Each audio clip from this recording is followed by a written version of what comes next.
So I've been working on incorporating Google Classroom into my everyday work in AP Literature and Journalism and ASB, and I've been trying my best to stick to a goal I have, which is to not make a single copy this year.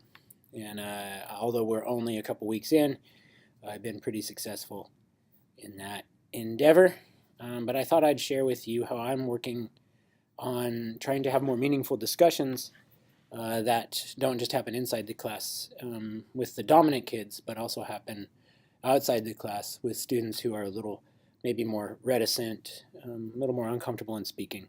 So I'm going to walk you through how I've made small group discussions in my class.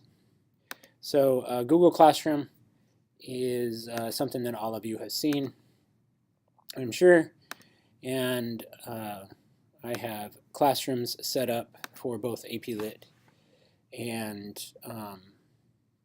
ASB and journalism, but we're going to look at the AP Lit one. I tried doing discussions using Google's create a question feature. It's right here, down here. You hit plus, create a question. It's kind of a new feature. I tried doing it for the whole group as sort of a ticket out the door kind of idea. It became clunky. There's just too much noise, too many people talking all at the same time, and it's hard to follow the threads and things. It just gets bogged down. And I was kind of disappointed. Create the question. You can change the due date and time and all that other stuff. I was disappointed. I was like, oh, bummer. This feature's not as cool as I thought it was going to be. But I'd like to show you how this discussion group works. I have 38 students in this class. There are too many, or 34 or 38, something like that.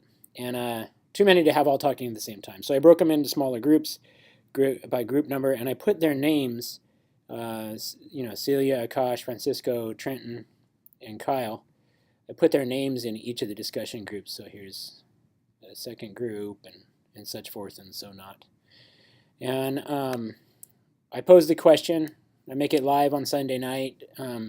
They are responsible for their answer, their own personal answer, by Friday evening. And then they need to respond to each of their group members by Sunday evening. So this is the way it works. And it's graded. So you can see here, it looks like Francisco hasn't posted for this week. He's been on vacation in Mexico and things got a little weird. But you can see here, like here's Kyle's response on January 22nd to the question. The question's up here about Emil and Hess's Demian and what his pivotal moment is. And here's Kyle's answer. And then if you click right here, you can see the replies, okay, from each of these students. Now, one unfortunate piece about this is that all students get each of these questions. So you can see that the remainder of my class has not responded, but they've been pretty good about figuring it out, which group they're a member of. And, it's just right in the title. It's not rocket science. And they're pretty good at this. One thing that I'd like to point out, and I'm going to make this change this week, is that if you ultimately respond to someone's thing by hitting reply, if you do at, and you start to type the person's name, it'll give their email address right here. And then they will get a notification that they have had someone reply to their post, right? And so there's that. And if you post that, the kid will receive an email instantly that, hey, we've had a reply. You can grade this in the traditional sense and type in grades. This was only supposed to be worth 10 points. And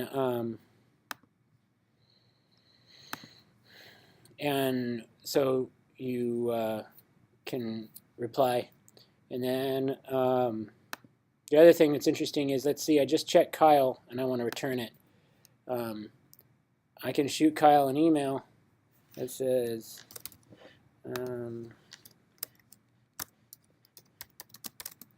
I have used you as an example for others because you do such a great job with these discussions. And then you just hit send. And then Kyle will get a thing. So that's how I'm doing small group discussion via Google Classroom. It's working really well. I'm going to make sure that this week they do the @ thing or the plus thing so that other students find out what's going on. It seems that the plus feature doesn't work on phones in Google Classroom, but it does work on the desktop version. And then you can just return it, and then you can do a private comment there. So there's that. Okay. If you have any questions, hit me up, nmiller@vusd.org.us.visalia.k12.ca.us. You know the drill. Peace, love, and pink fuzzy slippers.